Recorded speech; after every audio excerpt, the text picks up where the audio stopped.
Bonsoir, nous allons commencer cette soirée par une leçon inaugurale de Mireille Delmas-Marty pendant une quarantaine de minutes.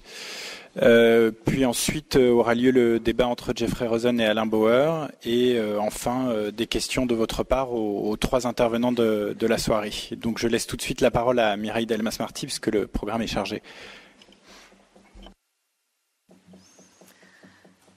Merci de me laisser la parole sur ce thème redoutable qui s'appelle sécurité.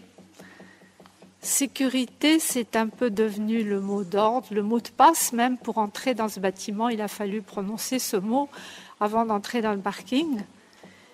Et je dirais que, aussi bien dans le discours médiatique que dans le discours politique, mais aussi dans les pratiques de contrôle social, la sécurité, à l'heure actuelle, se substitue au mot sûreté, au vieux mot de sûreté. Et je serais presque tentée de paraphraser un poème que certains d'entre vous connaissent peut-être de Paul Éluard, écrit en pleine guerre mondiale, en 1942, sur la liberté. Liberté, j'écris ton nom. Il écrit son nom partout, sur ses cahiers d'écoliers, sur le sable et sur la neige, sur les armes des guerriers, sur les couronnes des rois. Alors, transposé à la période actuelle, ça donnerait sécurité. Sécurité, je lis ton nom partout, sur toutes les pages de mon journal préféré, sur toutes les annonces de nouvelles lois ou de nouveaux traités, dans tous les discours politiques et médiatiques. Mais je ne veux pas continuer sur ce ton de dérision, parce que l'affaire est grave. Il ne s'agit pas seulement d'une affaire de mots. Passer de sûreté à sécurité, ça concerne les droits fondamentaux, ça concerne le cœur de l'état de droit. Car au fond, la sûreté, il ne faut pas l'oublier, est d'abord un droit de l'homme. C'est-à-dire un droit reconnu à chaque individu, l'homme au sens d'homo. Chaque individu, au même titre, c'est l'article 2 de la Déclaration de 1789, au même titre que la liberté, la propriété et la résistance à l'oppression. La sûreté, c'est notre habeas corpus, qui est protégé par la loi et garanti par l'autorité judiciaire. En revanche, la sécurité des personnes et des biens est par nature collective et je dirais qu'elle se rattache naturellement à l'ordre public, donc elle relève traditionnellement des missions de la police. Alors la question, c'est comment éviter que ce glissement sémantique devienne une dérive politique qui transformerait l'état de droit en état de police. C'est pas facile de répondre, parce que le monde est dangereux. Danger pour les personnes, danger pour les États, danger pour la planète. Et l'insécurité, qu'elle soit réelle, et elle l'est fortement, ou ressentie, elle nourrit la peur et elle appelle l'extension de la surveillance, d'où le titre que j'ai proposé de donner, Sécurité, société de surveillance, société de la peur. Jusqu'où nous conduira-t-elle la peur ? Tout est possible. Tout est possible dans nos sociétés de surveillance qui rêvent d'un monde prévisible où l'on réussirait à abolir le hasard. Il est possible que la peur se propage comme un incendie, comme une inondation, entre les risques globaux qui sont bien connus, environnementaux, sanitaires, nucléaires, financiers, et les violences humaines, interhumaines. Je dirais que la peur, elle peut entraîner une sorte d'hystérie législative, quelque chose qui relèverait plutôt de l'activisme que de l'action. Et je dirais que la peur, quand elle instaure un esprit de suspicion, elle conduit à désigner des boucs émissaires. C'est la peur-exclusion, c'est la peur de l'autre. La peur-exclusion est mauvaise conseillère. Elle tend à légitimer une extension illimitée et incontrôlée de la surveillance, et c'est ça qui transforme l'état de droit en société de la peur. Et je voudrais développer ça dans un premier point, mais je ne voudrais pas me limiter à une vision noire et pessimiste, car la peur est ambivalente, et on l'oublie parfois. Il est possible aussi que dans un monde de plus en plus interdépendant, la peur réussisse à engendrer une solidarité pour défendre des valeurs communes. Au fond, il s'agit d'éviter le repli sur des sociétés qui s'enferment derrière des murs et autres barrières de sécurité comme on en construit tous les jours. Et alors là, celle que j'appelle la peur solidarité pourrait devenir meilleure conseillère. Et ça, c'est le pari que je voudrais essayer de prendre avec vous dans un deuxième temps. Mais d'abord, la peur exclusion. La peur exclusion,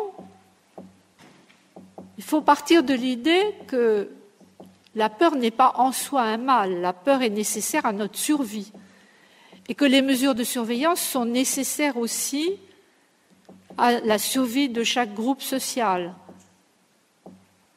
En fait, le problème apparaît quand la sécurité occupe toute la place, quand elle est présentée, comme on l'a entendu il y a quelque temps déjà, comme la première des libertés, comme si c'était le droit déterminant, prédominant.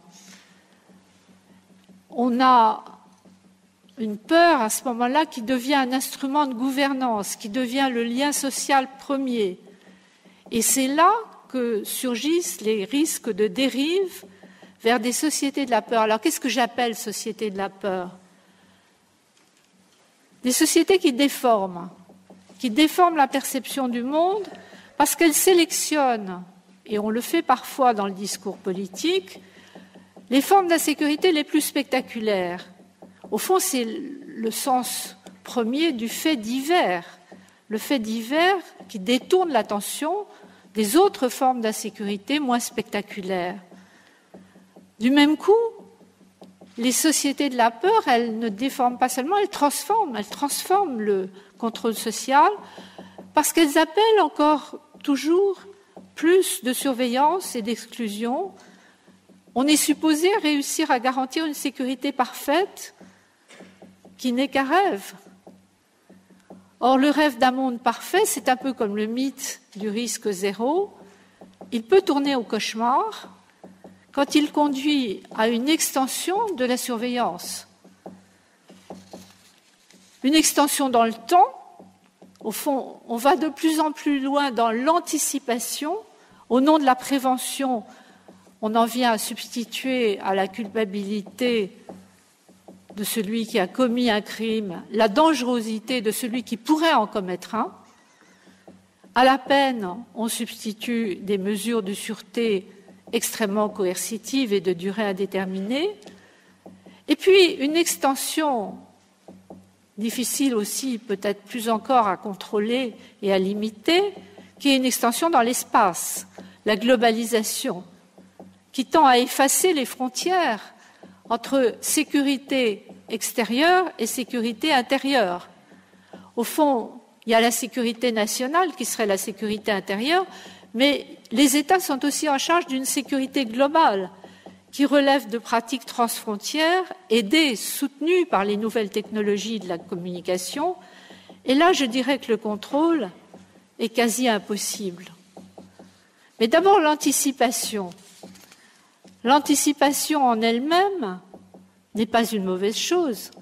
Il est évidemment souhaitable de faire de la prévention au lieu de la répression, mais pas au prix d'une surveillance illimitée et impossible à contrôler. Je dirais que, pour illustrer ce propos un peu général, un peu abstrait, la transformation la plus significative est celle du droit pénal. On pourrait prendre d'autres exemples, notamment dans le droit des étrangers et la façon de traiter le problème des migrations, mais le droit pénal est peut-être le plus emblématique, parce que pendant longtemps, il combinait deux fonctions, mais qui étaient assurés ensemble, indivisiblement. Il y avait la punition, on punit l'auteur d'une infraction parce qu'il est responsable de sa faute, c'est la fonction rétributive, et en même temps on protège la société par l'enfermement, mais aussi par la réadaptation, par la réinsertion, c'est la fonction de défense sociale. C'était loin d'être parfaitement réalisé, mais au moins comme objectif, c'était une combinaison qui permettait d'étendre les garanties des peines aux mesures de défense sociale, des peines aux mesures de sûreté. Et c'est d'ailleurs pourquoi, quand j'ai participé à la rédaction du code dit nouveau code pénal, qui est entré en vigueur en 1994, nous avions discuté de cette question, nous avions refusé de séparer les deux fonctions, en disant de toute façon la mesure de sûreté ou de défense sociale, elle est ressentie comme une peine par celui auquel on l'applique, et on ne peut pas dégager la dangerosité de la culpabilité. Or, les choses ont beaucoup changé au cours des dernières années. On a eu une série de réformes au nom de la prévention, aussi bien en France qu'en Europe ou aux États-Unis, qui marquent une rupture avec cette vision, je dirais, légaliste et humaniste du droit pénal, au profit d'une conception beaucoup moins légaliste et surtout beaucoup plus guerrière. Il ne s'agit plus de responsabiliser un coupable, il s'agit de neutraliser, d'éliminer quelqu'un qu'on traite comme un ennemi. Au nom de la sécurité, on encourage ainsi, on légitime ainsi une extension de la surveillance qui est à vocation illimitée dans le temps et difficile à contrôler par un juge. Alors en France, on a eu une cascade de lois contre la récidive, presque une par an, entre 2005 et 2012.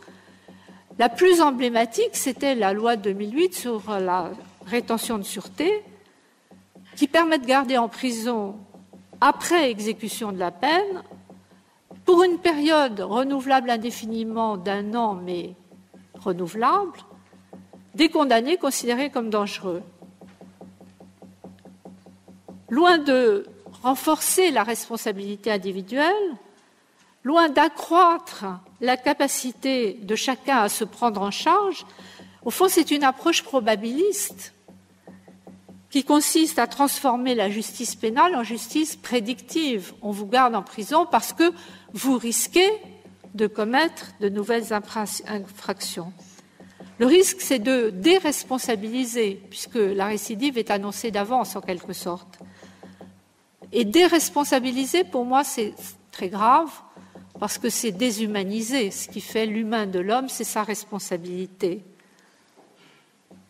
Autrement dit, il y a quelque chose comme un tournant, comme une bifurcation, en séparant la mesure de sûreté de la fonction punitive de la peine. On risque de traiter le délinquant comme on traite un animal ou un produit dangereux. On le neutralise et on l'entasse dans des lieux de détention qui sont un peu des déchetteries humaines ou inhumaines. Alors, je me suis demandé comment des pays de grande tradition démocratique, qu'il s'agisse de pays européens ou américains, en sont arrivés là, à cette bifurcation-là. Il y a une première explication, une première hypothèse qui serait l'idée d'une régression liée à une sorte de désenchantement face aux difficultés, aux faiblesses du libéralisme, de l'état de droit, face à une violence croissante, et une régression qui nous ramène très en arrière, qui nous ramènerait au grand moment de l'école positiviste italienne à la fin du XIXe siècle. C'était Lombroso qui invoquait Darwin pour soutenir que les criminels seraient des humains inachevés dans l'évolution, ou encore le sociologue Ferry qui parlait de variété spéciale du genre humain, une sorte de race à part. Et il n'est peut-être pas inutile de rappeler que cette école positiviste italienne a été ensuite instrumentalisée avec la montée des totalitarismes au début du XXe siècle et que notre loi de 2008 a pris pour modèle une loi allemande de 1933, période évidemment toute particulière, période hitlérienne. Alors, c'est cette loi de 1933 qui avait inventé l'internement de sûreté, qui était pratiquement tombée en désuétude et qui a été ranimée il y a une quinzaine d'années en Allemagne et que nous avons copié en 2008 pour la France. Est-ce que cette hypothèse de la régression est parfaitement satisfaisante? Je dirais à moitié seulement parce que le monde a changé. Le désenchantement face aux faiblesses de l'état de droit ne va pas jusqu'à empêcher les instances de protection des droits fondamentaux de fonctionner.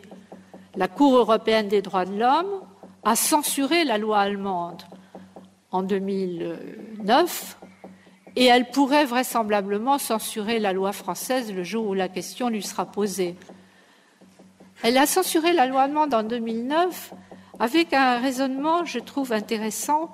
C'était une affaire exemplaire, car il s'agissait d'une personne qui avait été condamnée en 1986 à 5 ans d'emprisonnement pour c'était pas un enfant de cœur, tentative de meurtre et vol à main et vol qualifié. Mais au bout de 5 ans, il est placé en détention de sûreté, ses recours sont rejetés successivement, et sans la condamnation prononcée par la Cour européenne des droits de l'homme en 2009, il serait toujours en prison à l'heure actuelle au bout de 24 ans. De 5 ans, on est passé comme ça à 24 ans au nom de la dangerosité. Alors ce qui est intéressant, c'est que la condamnation de l'Allemagne serait transposable à la France. D'une part, la Cour dit que la notion de dangerosité ne correspond pas au cas de privation de liberté autorisé par la Convention des droits de l'homme.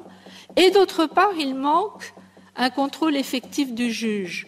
Bien sûr, le juge intervient pour entériner, mais le juge, il n'a plus le pouvoir de juger en droit une infraction, il doit juger en fait au vu d'un avis sur la dangerosité.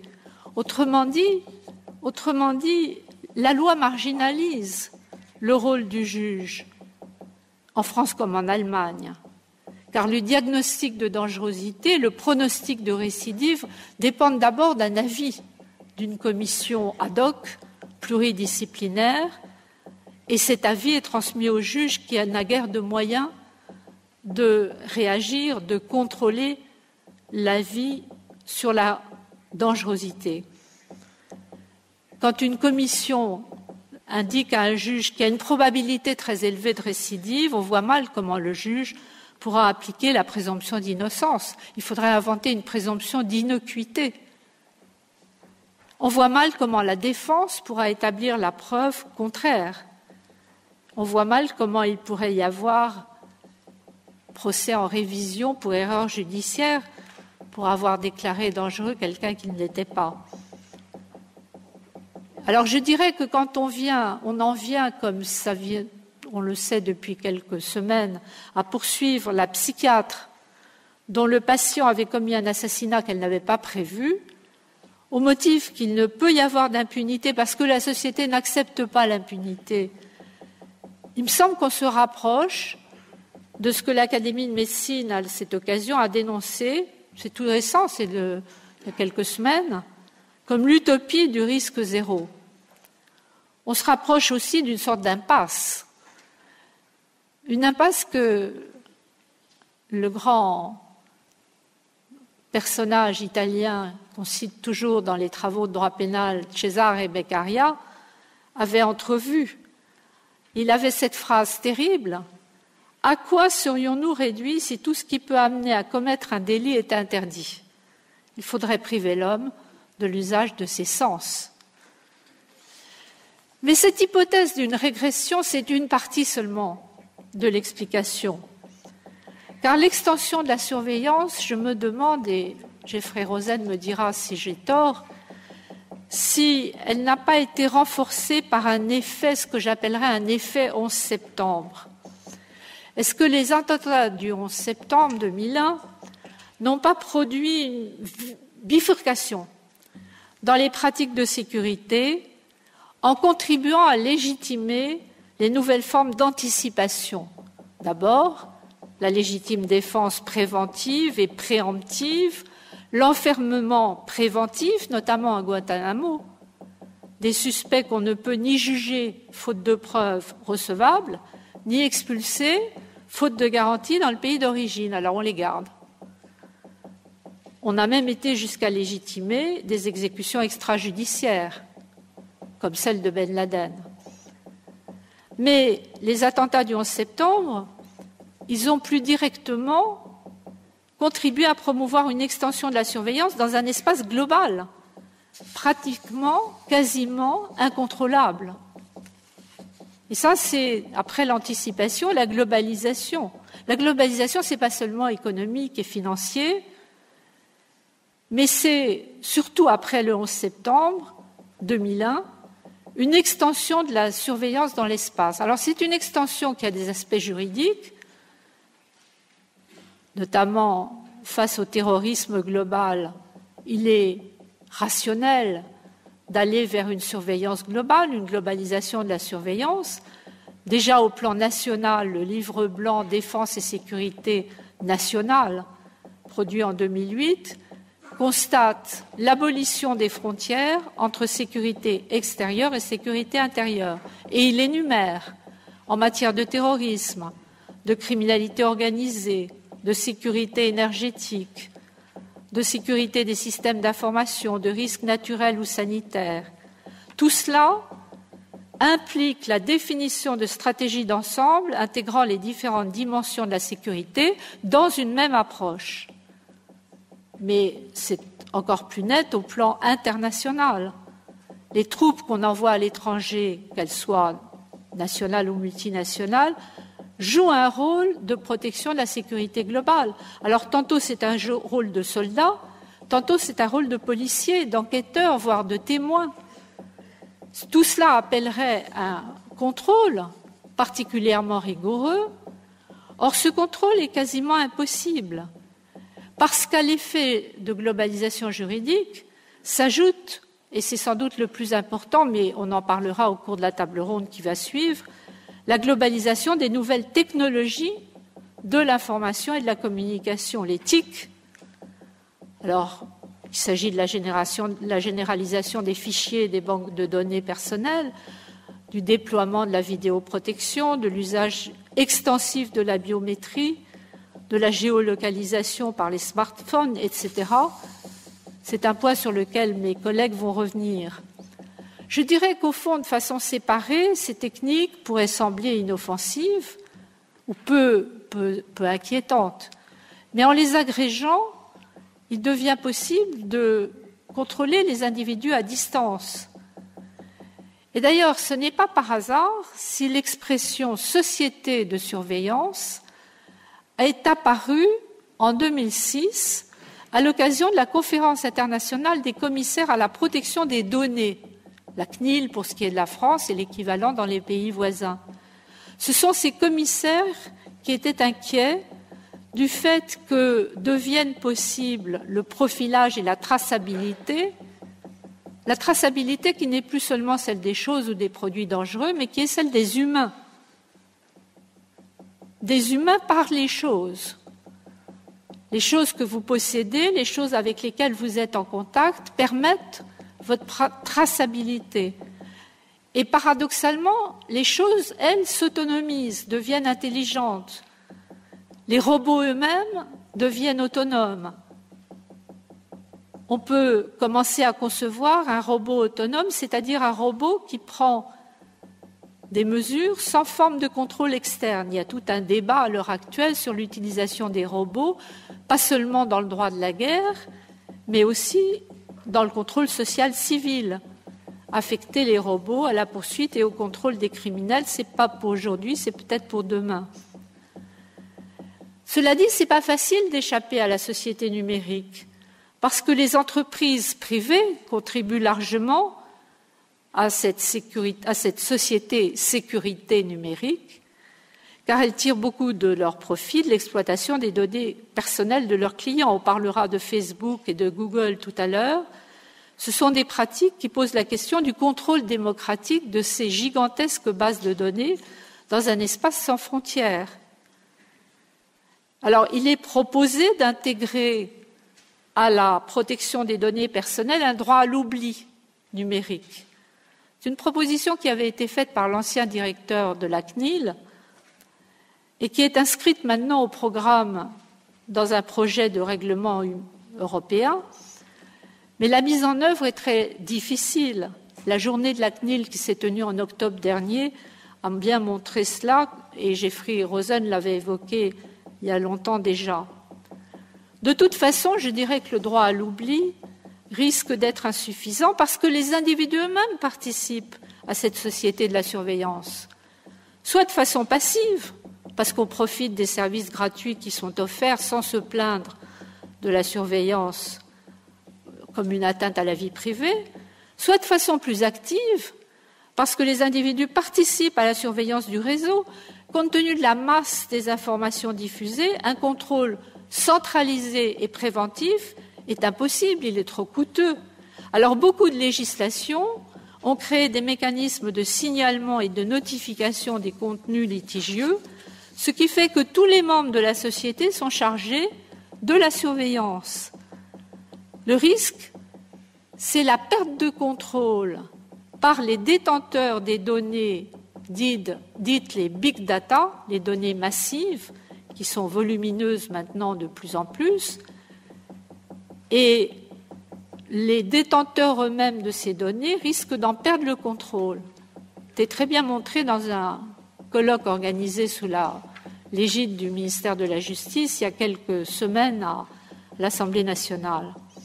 Donc on a une culture de la surveillance qui se diffuse et qui nous renvoie, paradoxalement, non plus au XIXe siècle ou au XXe siècle, premier XXe, mais au modèle pré-étatique des sociétés qu'on pouvait appeler les sociétés du regard permanent.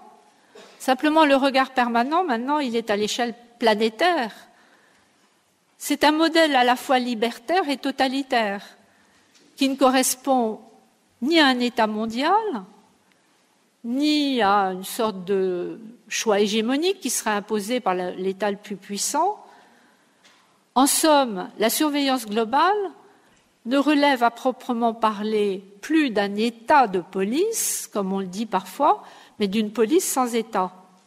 Ce qui est extraordinaire, c'est que Tocqueville avait vu le phénomène de façon prémonitoire. Il avait imaginé un nouveau despotisme plus étendu et plus doux, qui dégrade les êtres humains sans les tourmenter, qui les infantilise au lieu de les responsabiliser. Et sa description avait été actualisée par Hannah Arendt, qui pressentait que la place, elle le dit dans ces termes, la place du souverain absolu sera prise par une entité immatérielle et invisible. Et au fond, le numérique a achevé le travail en annonçant l'avènement d'un despotisme sans visage et sans nom, ce que le politologue italien Raffaele Simone a appelé le monstre doux. Alors, faut-il terminer sur cette note pessimiste? Le mouvement est-il irréversible? La défaite est-elle inéluctable? Je ne le crois pas. On peut essayer de prendre le pari, de considérer la sécurité comme un bien dont la protection supposerait un sentiment de solidarité autour de valeurs communes, et c'est ce que j'essayerai en quelques mots d'esquisser sous le nom de peur-solidarité. Je désigne par là la peur des risques environnementaux, sanitaires, nucléaires, qui sont encourus par tous et qui pourraient contribuer à une sorte de prise de conscience que nous avons un destin commun, nous sommes embarqués sur le même bateau, nous coulerons tous ensemble, nous nous sauverons ensemble.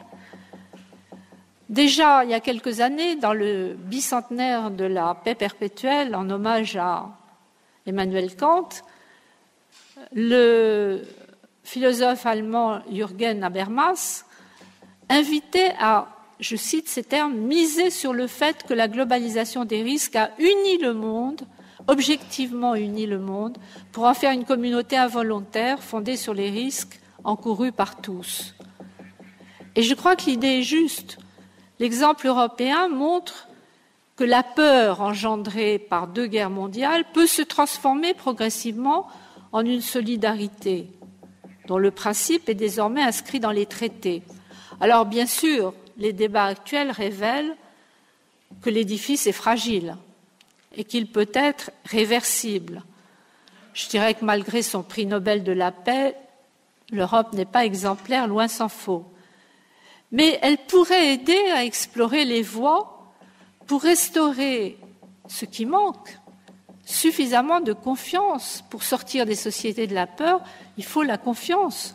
Suffisamment de confiance pour faire face aux risques sans sacrifier les libertés. Et là, j'anticipe un tout petit peu sur la table ronde qui va suivre. Il me semble que, soit qu'il s'agisse de l'Europe, des États-Unis ou toute autre partie du monde, la confiance appelle à expliciter les indicateurs de risque pour pouvoir situer les limites de l'anticipation. On ne peut pas anticiper à l'infini. Il faut des limites, donc des indicateurs de risque. Et la confiance, elle appelle aussi à adapter les règles de responsabilité pour contrôler la globalisation de la surveillance. Alors, juste quelques mots, parce que je crois que le temps court, sur ces 2 pistes de réflexion qu'on pourra reprendre ensuite dans le débat final. Les indicateurs de risque, il faut les expliciter, partant de l'idée que limiter l'anticipation, ça n'est pas l'interdire. D'ailleurs, dans l'affaire allemande que j'évoquais tout à l'heure, l'affaire Mucke, la Cour européenne des droits de l'homme ne renonce pas à une vision de la prévention, mais elle montre comment l'encadrer pour éviter une prévention illimitée et ses dérives. Mais la plus grande difficulté ne concerne pas les mesures de prévention, mais en amont, expliciter les indicateurs de cette fameuse dangerosité. Comment faire pour encadrer cette notion qui paraît extrêmement vague et aux contours indéfinis. Alors c'est en principe le travail des criminologues. Et récemment, on a créé un nouveau diagnostic à visée criminologique dont on nous parlera peut-être dans la table ronde. Je crois qu'il y a des progrès dans ce domaine. Le croisement des méthodes statistiques et de méthodes d'études plus individualisées de type médico-psychologique peut être utile comme indicateur, mais à condition d'améliorer les statistiques. Là, je crois qu'il y a un projet en cours, et surtout à condition de ne jamais oublier qu'en situation d'incertitude, la sécurité ne peut être absolue. Or, si l'on admet cela, l'anticipation, à ce moment-là, appelle un double contrôle du juge. Le juge doit contrôler les indicateurs de gravité objective, de vraisemblance du risque, c'est-à-dire en l'occurrence c'est le risque de récidive, mais les juges doivent aussi contrôler, et c'est leur rôle premier, je dirais, les indicateurs de gravité subjective, c'est-à-dire les indicateurs qui commandent l'acceptabilité du risque par la société. Il n'y a pas que les indicateurs de vraisemblance, il y a les indicateurs de tolérance. Puisque le risque zéro n'existe pas, il faut préciser les indicateurs de tolérance. La première partie est déjà balisée par les criminologues, mais ça ne dispense pas d'éclairer la recherche des indicateurs de tolérance, car la distinction me paraît absolument indispensable, non seulement parce qu'elle permet d'éviter l'illusion du risque zéro, mais aussi parce qu'elle commande l'attribution de la responsabilité. Il y a d'ailleurs un projet de conférence de consensus sur la récidive qui est en cours, dont j'espère qu'il travaillera sur cette question des indicateurs de tolérance qui rappellent à tous que le risque zéro n'est pas possible et qui commande l'attribution de la responsabilité. Alors, responsabiliser les acteurs de la sécurité, c'est un vaste programme, car il doit se réaliser au plan national et au plan international.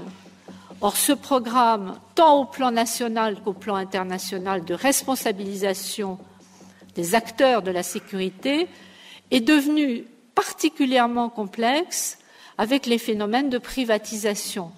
Privatisation des agents de sécurité En France, le chiffre d'affaires est estimé en 2007 à plus de 17 milliards d'euros et le nombre d'agents privés a dépassé depuis plus de 10 ans le nombre des policiers et des gendarmes.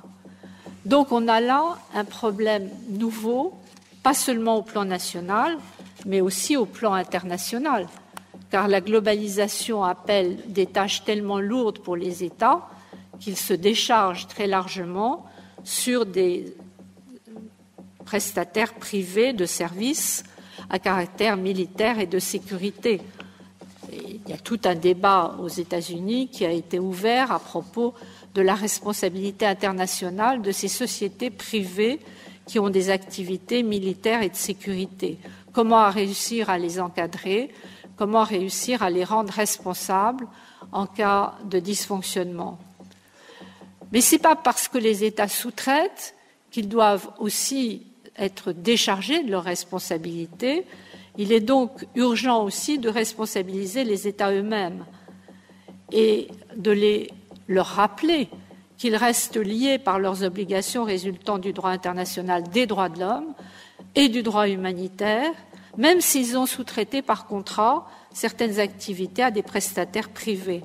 Ça, c'est un long travail qui sera dur parce qu'il se heurtera à de fortes résistances.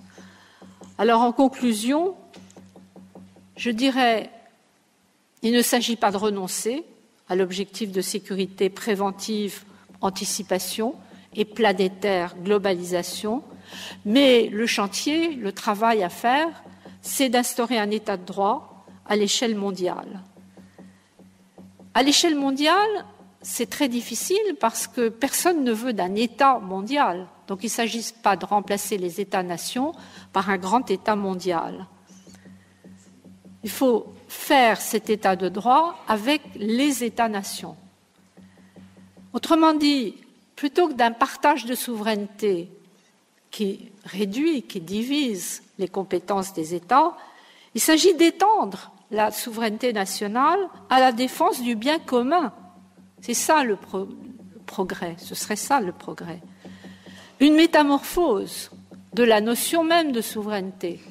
De la souveraineté solitaire, je dirais qu'il faut passer à une souveraineté solidaire, car c'est la condition sans doute pour éviter à la fois le repli sur des sociétés de la peur et l'extension vers une société mondiale de la surveillance.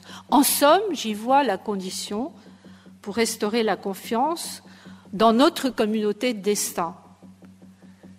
Et voilà le message que je voulais faire passer, mais qui va être complété de façon peut-être plus concrète par la table ronde qui va suivre sur sécurité et liberté, ou je préférerais dire liberté et sécurité. Merci.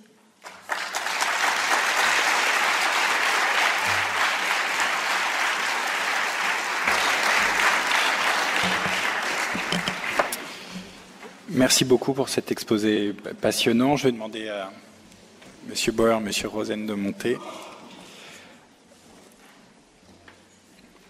Alors je pense qu'effectivement il y a beaucoup d'aspects qui ont été traités par Mireille Delmas-Marty et qu'on va pouvoir développer, enfin dans la limite du temps qui nous est imparti. Puisqu'on a donc deux spécialistes qui ont des profils particulièrement intéressants par rapport à la thématique qu'on traite ce soir. Monsieur Rosen, qui en plus d'être un juriste très grand spécialiste de la Cour suprême américaine, s'est également intéressé plus récemment, enfin depuis quelques années, effectivement aux nouvelles technologies, aux peurs contemporaines et à l'influence néfaste des nouvelles technologies associées aux peurs contemporaines sur les libertés. Quant à Alain Bauer, qui est plus connu en France, il est criminologue, professeur à Paris, New York et Pékin. Et il connaît effectivement très bien aussi les jeux entre politique, police et justice, mais également les nouveaux acteurs qu'a évoqué Madame Delmas-Marty dans la sécurité privée et également les grandes entreprises. Donc je pense que ce débat va nous permettre d'une part de traiter un angle régalien, c'est-à-dire l'État et les libertés publiques et privées, mais aussi un angle plus sociétal, c'est-à-dire les dangers que nous faisons poser nous-mêmes sur nos libertés via les nouvelles technologies. Alors, je vais vous laisser dire vos petits textes de présentation. Monsieur Bauer. Bonsoir, merci de votre invitation. Donc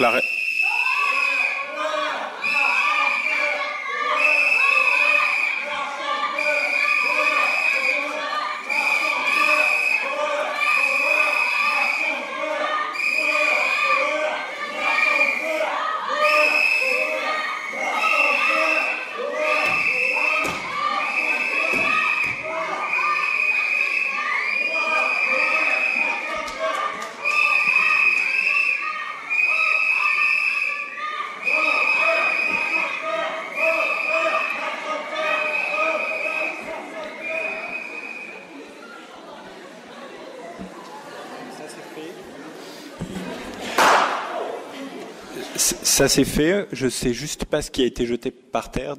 Des pétards. C'était juste des pétards. Non, pas de boule puante, ça va. On a échappé au pire alors. Bah, décidément, c'était vraiment à vous de commencer. Je vous laisse poursuivre. Bien, donc la première animation étant peut-être finie, en attendant les suivantes. Donc la règle du jeu était que chacun d'entre nous lise un texte qui a été préparé par avance, donc c'est ce que je vais faire. Je voulais d'abord rappeler que dans Liberté et sécurité, comme l'a très bien mis en ordre Mireille Delmas-Marty, la citation de Benjamin Franklin, qu'on cite souvent, résume tout dans ces deux versions qui sont en général extrêmement mal reportées. La première en anglais dit « Ceux qui veulent rendre une liberté essentielle pour obtenir une petite et temporaire sécurité ne méritent ni liberté ni sécurité ». C'est la version du 17 février 1775, et la version 1759, moins connue, et ceux qui voudraient se débarrasser d'une liberté essentielle pour acheter une petite sécurité temporaire ne méritent ni l'une ni l'autre. En fait, la vraie question, comme toujours parce que les mots ont un sens, c'est qu'est-ce qu'une liberté essentielle et qu'est-ce qu'une petite sécurité provisoire? Certains constructivistes pensent, pas toujours à tort, que dans un univers de manipulation, la question criminelle ou terroriste n'est qu'une invention pour contrôler les populations dangereuses. L'histoire a prouvé que cette dimension ne pouvait être ignorée. Mais elle ne peut se substituer au réel du mode opératoire criminel. Entre le besoin, l'envie, le plaisir, les motifs du passage à l'acte doivent être considérés dans leur spécificité et la réponse publique ou sociétale adaptée à ce qui se passe. Ceci nécessite donc en général un compromis, un équilibre entre atteinte à la liberté individuelle, qui a toujours été restreinte par les tabous, les péchés ou la loi, et les enjeux de la sécurité commune dans un espace où on a remplacé la vengeance individuelle par un système de sanctions collectives. Encore faut-il qu'entre rien et trop, trouver la réponse appropriée, ce qui impose de sortir des théologies officielles. On pourrait donc imaginer une petite liberté provisoire face à une sécurité essentielle, juste pour contrarier Benjamin Franklin. Ce ne serait sans doute ni juste ni souhaitable, mais tous les mots ont leur sens. À la recherche d'une sécurité absolue, après des tragédies insupportables, semble pour certains, notamment anglo-saxons, le nouveau Graal. Pour les criminologues, dont la mission n'est ni d'arrêter les criminels, ni de les juger, mais de les comprendre, la problématique est surtout concentrée sur la capacité à prévenir, dissuader ou sanctionner de manière proportionnée, sans préjugés, mais en sortant des deux théologies qui encombrent la pensée en France. Excuse absolutoire, il n'y a pas d'auteur, seulement des victimes, et répression aveugle, inutile de chercher à comprendre les motivations de l'acte, qui vole un œuf, vole un bœuf, etc. Comme toujours, une fois payé le prix des excès des deux intégrismes évoqués ci-dessus, on se doit de revenir à l'équilibre, en alliant prévention, dissuasion et sanctions proportionnées, la prison faisant partie des options possibles, dès lors qu'on se rappelle qu'elle est aussi le signal de l'échec des deux phases précédentes, mais qu'elle remplace avantageusement la peine de mort et les travaux forcés, justement abolis de notre arsenal judiciaire. On peut philosopher à l'infini sur cette question, mais on ne peut décider seul que la souffrance des victimes n'existerait pas et qu'il faut, au nom d'une morale proclamée supérieure, faire l'économie de la sanction.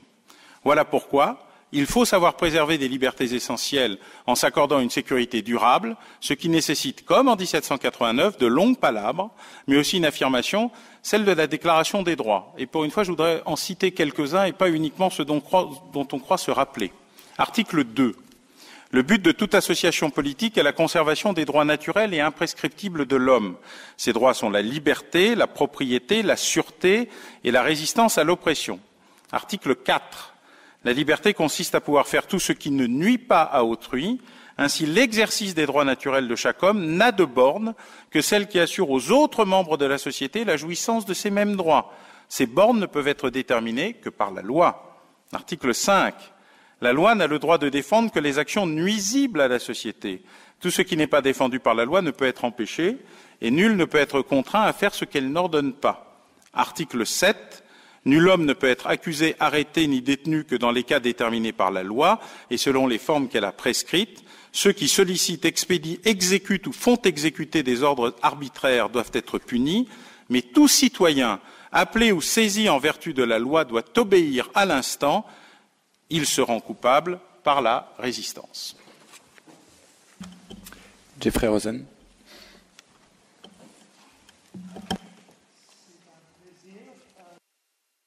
Merci à mes collègues. Leur intervention très intéressante. Voici le mien et excusez mon pauvre français. Alors, la scène se passait il y a quelque temps chez Google lors d'une conférence. Selon le responsable des programmes publics, avant longtemps, on demanderait à Google et à Facebook de mettre en ligne les flux en direct de toutes les caméras de surveillance publique et privée dans le monde, y compris celles qui sont installées sur des drones. Imaginez ce qui se passait si Facebook répondait aux pressions publiques et acceptait de poster ces flux afin qu'on puisse les rechercher en ligne et même archiver dans le nuage numérique les vidéos ainsi obtenues. Une fois en place, ce nouveau système fonctionnant comme un circuit ouvert, n'importe où pourrait se connecter à Internet, sélectionner telle ou telle rue sur le site cartographique de Facebook et zoomer sur tel ou tel individu en particulier, par exemple moi. L'utilisateur pourrait ensuite reculer pour suivre le chemin que cette personne a parcouru depuis qu'elle est sortie de chez elle ou chez il, ou bien avancer pour découvrir où elle s'est rendue. En utilisant l'application intégrée de reconnaissance des visages qui est fournie par Facebook, on pourrait également cliquer sur un passant déambulant dans n'importe quelle rue du monde, charger son image dans la base de données de Facebook afin de connaître son identité et ensuite suivre tous ses mouvements. Les caméras de surveillance se répandant de plus en plus dans les lieux publics et les espaces commerciaux, il devient dès lors possible pour n'importe qui d'identifier et de surveiller pratiquement tous les citoyens où que ce soit dans le monde. Imaginez qui se passerait si, dans un grand élan d'enthousiasme, Mark Zuckerberg lançait un nouveau système de surveillance permanente baptisé Open Planet. Or, Open Planet n'est pas un fantasme technologique. La plus grande partie de l'architecture nécessaire pour le réaliser existe déjà. C'est ainsi qu'il est possible, grâce aux technologies existantes, de reconstituer les mouvements de quelqu'un 24 heures sur 24 heures et 7 jours sur 7. Pour ce faire, il suffit de se servir d'abandonnement que vous utilisez dans les transports ou encore des informations transmises pour vos téléphoniques mobiles et qui permettent de vous localiser. Ces appareils constituant en quelque sorte des dispositifs de traquage des individus. Le député vert allemand Malte Spitz a fait un procès à Deutsche Telekom, qui est la compagnie nationale de télécom, et a ainsi pu récupérer 6 mois de données de localisation téléphonique le concernant. en combinant ces données de géolocalisation avant les informations fournies sur Internet pour ses flux Twitter et ses consultations des blogs, le journaliste de Zeit est parvenu à créer une carte montrant où il trouvait durant ces 6 mois. Quels sont les inconvénients d'un monde où tous nos déplacements publics peuvent être enregistrés, archivés et récupérés en permanence? Le plus immédiat est l'impossibilité d'échapper à notre passé numérique. Prenons le cas de Stacy Snyder. En 2000, en Pennsylvanie, cette enseignante stagiste de 25 ans a posté sur sa page une photo d'elle habillée en pirate lors d'une fête, en train de boire dans un gobelet en plastique, avec la légende « pirate ivre ». Ayant découvert la photo rose, son superviseur au lycée lui a déclaré que cette photo était indigne d'une professionnelle. Quant au doyen de l'Institut pédologique de l'Université de Millersville, il a considéré qu'elle se faisait la promotion d'alcool en s'exhibant ainsi virtuellement à ses élèves trop jeunes pour avoir le droit de boire. En conséquence, alors qu'elle devait obtenir son diplôme quelques jours plus tard, l'université le lui a refusé. Stacy Snyder a porté plainte au motif que l'université avait violé le premier amendement de la Constitution américaine en la pénalisant pour un comportement parfaitement légal adopté en dehors de ses heures de travail. Les tribunaux n'ont pas jugé ainsi et elle n'est jamais devenue enseignante. Elle exerce aujourd'hui un métier qui n'a rien à voir. Quand les historiens de demain se pencheront sur les dangers encourus au début de l'ère numérique, il se peut que Stacy Snyder devienne une icône. Or, le problème qu'elle a rencontré n'est pas qu'un exemple parmi des autres de défis que, à grande ou petite échelle, se posent pour des millions de personnes sur tout le globe. Comment vivre dans un monde où l'Internet enregistre tout et n'oublie rien, où toutes les informations biographiques et les consultations de blogs par nous et à propos de nous peuvent être stockées à tout jamais, avec des sites comme Facebook qui collationnent et partagent des révélations personnelles compromettantes sur les utilisateurs de Facebook, des photos et des conversations pour chats malvenus peuvent revenir hanter chacun de nous des mois ou des années après.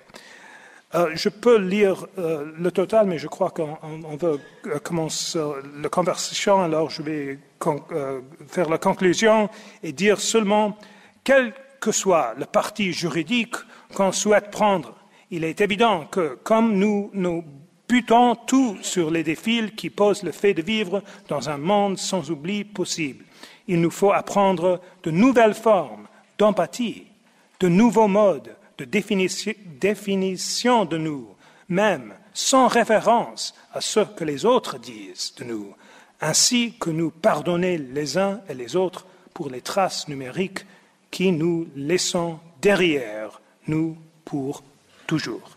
Merci.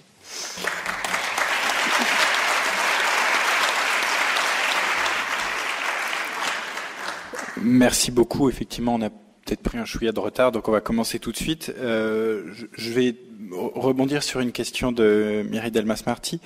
Est-ce que vous pensez que l'équilibre entre la sécurité et la liberté a changé après le 11 septembre? Alors la réponse peut paraître évidente, mais est-ce que le mouvement de fond n'a pas précédé le 11 septembre? Jeffrey Rosen, peut-être pour commencer.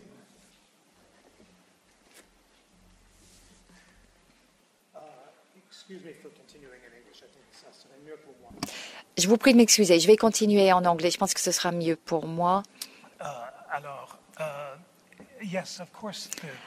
La réponse est oui. Bien sûr que l'équilibre a changé. Néanmoins, ce qui a été révélé, ce sont surtout des tendances au sein de la société américaine et la société européenne. Et ces tendances existaient auparavant, mais on ne les a vues réellement qu'après. Et je voudrais vous donner un exemple concret de comment ce changement d'équilibre a eu lieu suite au 11 septembre. Et je voudrais vous montrer comment cela a été réduit par la suite après. Alors, l'exemple que je vais donner est l'exemple concernant le choix entre les machines à nu, les naked machines, comme on dit, et les machines à blog que l'on a aux États-Unis. Nous, vous n'avez pas eu ce choix en France parce qu'on reconnaît que ces machines à vagues qui peuvent révéler non seulement les métaux, mais également tous les objets cachés sous les vêtements, sont assez inefficaces en définitive et n'auraient pas empêché les terroristes de perpétrer ce qu'ils ont perpétré. Mais aux États-Unis, suite au 11 septembre, les aéroports américains ont mis en place ces machines, mais un très mauvais choix a été mis en place. Il y avait deux sortes d'architectures différentes. Il y a eu d'abord ce qu'on appelle la machine à nu, qui révélait des images crues, des images très crues du corps humain, du corps mis à nu. Et l'autre machine, c'était une machine à blob, c'est-à-dire qui rendait plus vagues les images, qui les rendait plus floues, et on pointait avec une flèche simplement la zone du corps où il y avait peut-être quelque chose de louche. Et on aurait pu imaginer que le choix entre ces deux machines, qui allaient proposer le même niveau de sécurité, allait être facile, parce que l'une des machines garantissait une protection de la vie privée des gens, l'autre non. On aurait pu penser que le choix aurait été simple, et, oui, un choix facile pour n'importe qui. Mais ce qui est bizarre, c'est que la moitié des aéroports américains ont adopté ce que j'appelle la machine à nu. Le gouvernement américain s'en foutait royalement du choix de cette machine. Et comme l'a dit Mme Delmas-Marty, ils avaient tellement envie d'avoir de la sécurité qu'ils s'en foutaient. Peu importe que la vie privée des gens soit respectée ou pas, il fallait surtout pas mettre en danger la sécurité.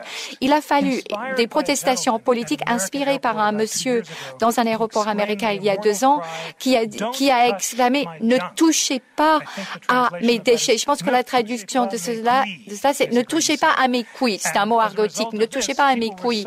Et suite à cela, les gens, ils étaient vraiment outragés. Les gens se sont dit « Mais mince, on nous voit tout nus ». Et donc, l'administration Obama a été suffisamment gênée par ceci pour repartir à zéro et pour insister sur le fait que ces machines de mise à nu soient enlevées. Et désormais, ce sont les machines qui ne montrent pas tout le corps qui sont utilisées. J'ai voulu parler de cette histoire parce que cela montre les différents dilemmes auxquels les Américains ont fait face. Et aujourd'hui, on voit qu'il y a de plus en plus de design de machines qui ressemblent à cette machine qui rend les lignes moins claires plutôt que d'avoir ces machines qui mettent à nu, parce que cette zéro tolérance qui a été identifiée au départ, petit à petit, s'est estompée. Pas seulement grâce à ceux qui ont voulu le respect de leurs droits, mais également grâce aux conservateurs, parce que petit à petit, nous avons trouvé un meilleur équilibre, mais je voudrais insister sur le fait qu'il a fallu très longtemps pour y arriver. Alain Boer. Qui accélèrent le risque sécuritaire sont en général des phénomènes spectaculaires liés pour l'essentiel aux États-Unis comme ailleurs, soit à une vague de criminalité exceptionnelle, ce fut le cas quand Clémenceau créa les brigades du Tigre pour faire en sorte que des policiers, des gendarmes à cheval avec des sabres cessent de poursuivre des criminels en voiture avec des armes à feu, et quelques frontières administratives, l'apparition du terrorisme, d'une nouvelle forme de terrorisme en 86 a mis en place des législations nouvelles, et donc nous avons des rythmes qui chaque fois cumulent des textes exceptionnels et extraordinaires qui ne sont jamais remis en cause, y compris par ceux qui, dans l'opposition du moment, expliquent qu'ils ne les voteront pas et que ces textes sont attentatoires aux libertés. Aucun des textes antiterroristes depuis 1986 n'a jamais été remis en cause par qui que ce soit. Les textes d'exception ont été utilisés par des gouvernements de droite ou des gouvernements de gauche, et les gouvernements républicains et démocrates aux États-Unis se sont parfaitement adaptés aux textes et aux décisions et aux directives présidentielles prises dans des conditions dont certaines, notamment Patriot Act, ont remis en cause et à bas beaucoup des principes fondateurs du droit américain en termes de protection des libertés civiles. Donc oui, il y a eu une accélération. Ce n'est pas une accélération qui effectivement a commencé après 2001, mais elle avait commencé bien avant. Le deuxième problème, c'est qu'est venu se greffer à ça l'accélération technologique, et avec l'accélération technologique, il y a eu du fétichisme technologique. Une capacité à croire que les outils remplaçaient la pensée, que le fait d'écouter tout le monde tout le temps résolvait les problématiques. Or, avant 2001, il existait aux États-Unis et dans les alliés des Américains un outil extrêmement efficace d'interception planétaire, appelé provisoirement échelon, et qui a démontré sa parfaite incapacité, non pas à intercepter des messages, mais à les analyser, à les comprendre. Après chaque grande catastrophe, terroriste ou criminelle, la commission d'enquête qui est mise en place indique qu'on savait tout, sur à peu près tout, et qu'on a fait juste d'immenses efforts pour ne pas y croire, malgré la technologie. Mais nous y répondons par plus de technologie, au lieu d'y répondre par plus d'intelligence. Intelligence au sens de smart et pas au sens de renseignement. Il y a donc effectivement une accélération, et cette accélération, elle amène à peu près autant d'effets pervers que d'effets utiles. Et je reprends ce qu'a dit Jeffrey Rosen sur la partie des scanners corporels. C'est assez intéressant parce que quelle était la question? Un jeune homme entre dans un avion aux Pays-Bas pour aller aux États-Unis et il s'est mis dans ses sous-vêtements un produit explosif qui fonctionne avec une sorte de cordon Pickford et des allumettes il essaye de se faire exploser en vol. Un passager l'intercepte, l'avion atterrit et le lendemain on décide de prendre des mesures fermes et définitives qui sont les scanners corporels. Les explosifs sont une chose assez bien connue depuis assez longtemps. La nitroglycérine en liquide, en solide, en poudre, avec ou sans solvant. Bref, il n'y a pas de grandes évolutions technologiques sur ce que sont les explosifs. Et il y a une chose que nous savons tous, c'est qu'aucun scanner corporel au monde ne sait reconnaître des explosifs. Mais alors aucun. Donc la réponse technologique a été de ne pas répondre à la question, puisqu'elle ne répond en rien au problème posé par l'événement qui s'est produit, mais par investir massivement dans des équipements parfaitement inutiles, mais extrêmement invasifs, avec un résultat et une efficacité égale à zéro. D'ailleurs, dans la plupart des pays, il a fallu soit prendre des mesures de réduction de l'usage de ces équipements, soit ne pas regarder l'endroit où justement le jeune homme en question aurait ou avait mis ces explosifs. Je veux dire par là que nous avons une incapacité à analyser les phénomènes et que du coup l'équilibre nécessaire, qui est en même temps un équilibre de liberté mais aussi un équilibre d'efficacité, n'est atteint dans aucune des deux catégories. I'm delighted to hear Eh bien, je suis ravi d'entendre Alan Bauer qui confirme mes soupçons par rapport à l'inefficacité de ces scanners corporels. Donc, il a tout à fait raison. Le gouvernement britannique a fait des études complètes et a conclu que ces scanners corporels n'auraient pas détecté ces explosifs qui étaient dissimulés par cette personne qu'on appelle le terroriste au pantalon. Donc, la question est de savoir pourquoi est-ce qu'on a acheté ces machines inutiles et très invasives qui, en fait, viole le droit privé et la protection personnelle, alors qu'à Schiphol, donc ce sont des machines qui utilisent la tâche dont je vous ai parlé parce qu'il y a eu ces commissaires qui ont dit qu'il faut des machines qui ne sont pas du tout intrusives ou le moins intrusives que possible. Je pense que la France a une culture beaucoup plus forte en matière de protection de données et en matière de collecte de données. Donc, vous avez des lois très, très strictes en matière de protection des données. Mais aux États-Unis aussi, nous avons une culture de droit civique et donc il y a des soupçons par rapport au gouvernement nous sommes beaucoup plus méfiants aux États-Unis par rapport aux Français, peut-être. Et donc, c'est trop facile de dire que les États-Unis n'ont cure de ces procédures. Mais je pense que c'est une question de savoir si vous avez des organes, ces commissions de protection. Donc, c'est les commissions qui ont fait le choix. Mais le problème, c'est que nous avons une méfiance aux États-Unis, comme je vous ai dit, et ces décisions sont souvent prises par le président qui n'a pas forcément la capacité à résister à cette mentalité de zéro tolérance, et aussi le Congrès où il y a une coalition des droits civiques qui ne représente pas beaucoup. Donc, c'est peut-être pour cela que nous avons fait ce très mauvais choix d'acheter ces machines.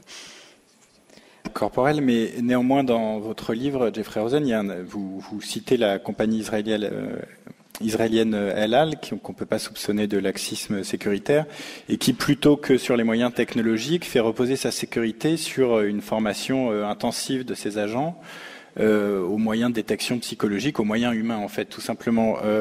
Selon vous, d'où vient cette passion pour la technologie aux États-Unis, mais y compris en Europe, même si vous avez bien dit qu'en Europe, il y avait une résistance plus importante dans ce genre de situation. Mais d'où vient la passion technologique des États-Unis et le fait de se remettre comme ça, de s'en remettre à la technologie?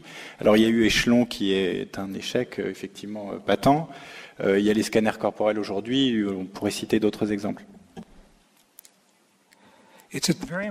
Bon, c'est une question qui est très importante. Je pense que la réponse à cette question a un rapport avec la démocratie. Vous savez que la technologie est démocratique aussi. Le profilage, le type de profilage fait par les Israéliens, c'est discriminatoire. Donc, il y a des personnes qui sont écartées parce qu'ils sont prêtes à plus de substitutions que d'autres, qui sont sujets à des intérêts sur la base de la race, par exemple, ou basés sur l'origine ethnique. Donc, évidemment, ceci porte atteinte aux droits de l'homme, parce que normalement, on devait traiter tout le monde sur le même pied aussi. Il ne faudrait pas dénuder des vieilles dames, etc., pour les analyser. Mais en fait, cette question par rapport à la technologie, c'est que cette technologie ne viole pas que les droits privés, mais aussi viole donc des droits par rapport à l'exclusion. Donc, si on pense à cette masse de données dont on a parlé tout à l'heure, c'est cette masse de données qui crée des profils sur chacun d'entre nous, afin de nous envoyer par exemple des annonces ou des publicités sur nos téléphones portables ou sur Internet, ou bien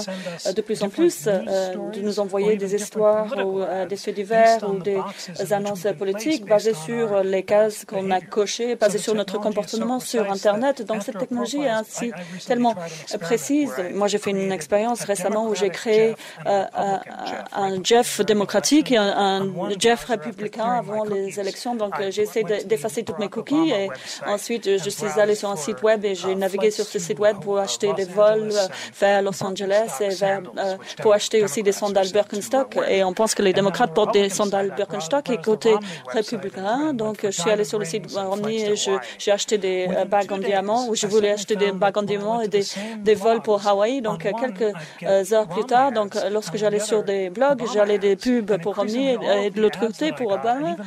Donc, j'ai commencé à recevoir des offres de remise qui étaient basées sur les profils que j'avais créés sur Internet, et ça, c'est en raison de ces technologies qui, en fait, nous passent en revue en temps réel, et ce, basé sur les profils qu'on donne. Et donc, les annonceurs, du coup, ont le droit de nous vendre des publicités ou nous envoyer des publicités, mais aussi les médias peuvent nous envoyer des histoires ou des faits divers qui sont basés sur nos intérêts personnels.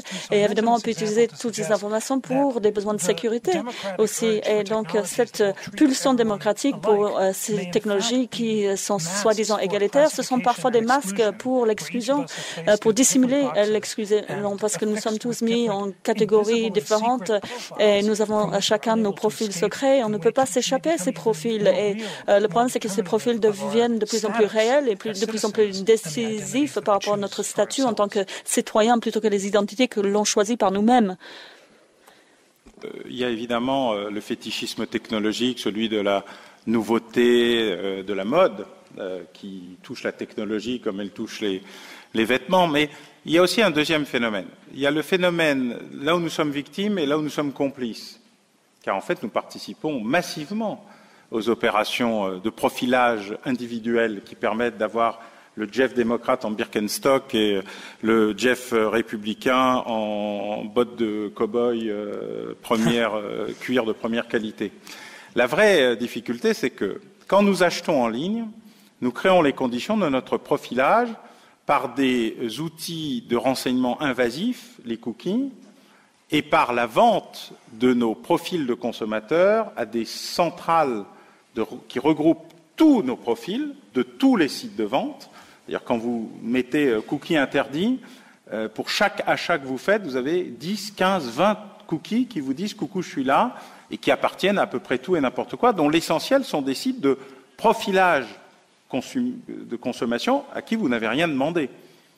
D'ailleurs, toutes les machines devraient être vendues avec interdiction de cookies. Il faudrait qu'il y ait un acte positif. Deuxièmement, il y a ce que nous fabriquons nous-mêmes. Je veux dire, Facebook est aujourd'hui le fantasme ultime du service de renseignement. On y apprend sur votre vie des choses qu'aucun service de renseignement au monde n'aurait jamais rêvé obtenir sans y avoir mis des équipes complètes, permanentes et nombreuses, des branchements, des gens pour vous suivre, etc. Il y a là un double phénomène, et ce double phénomène, il amène à se poser le problème non pas de la responsabilité au sens de la vie, mais de l'absence totale d'éducation et de culture de la protection des données personnelles par les individus eux-mêmes. Bien évidemment, personne n'imagine se séparer de son smartphone, ne pas avoir de GPS pour se retrouver en balade, etc. Mais les interdits possibles en matière technologique, tout ce qui ne relève pas de la mission du site Internet que vous utilisez, tout ce qui est revendu à votre insu, tout ce qui est aspiré en matière d'activité de votre ordinateur à votre insu, tout ceci sont des éléments d'agression particulière qui n'existent aujourd'hui que par une absence totale des principes de régulation qui pourtant ont été peu à peu mis, notamment dans la protection des identités propres, depuis toujours, la technologie non prise en compte. Et quand la technologie est arrivée, elle a tout emporté. C'est-à-dire qu'il n'y a plus d'équilibre. Mais il n'y a plus d'équilibre à la fois parce que les sites publics ou privés sont intrusifs, mais parce que nous y participons avec une bonne volonté absolument remarquable et une indifférence totale. Et quand vous racontez l'histoire de Cindy Snyder, en fait, le problème, c'est que c'est elle qui a mis la fameuse photo sur son site. Elle l'a mise volontairement. Et son site, elle l'a laissé ouvert de manière à ce que d'autres voient la fameuse photo. Le fameux mur n'était pas protégé, et ainsi de suite. Et on se rend bien compte, là, qu'autant ce qui paraît absolument scandaleux du point de vue de sa carrière professionnelle est lié à un événement qui n'est pas seulement le fait de pouvoir supprimer le souvenir, l'histoire de ce qu'elle a fait, mais de se poser à quel moment quelqu'un lui a dit que ce qu'elle pouvait faire était dangereux. Bref, à quel moment le mode d'emploi a été, pour une fois, véritablement explicité à tous ceux qui se servent de la technologie, mais qui n'en ont pas compris les avantages, ils les utilisent, mais les risques.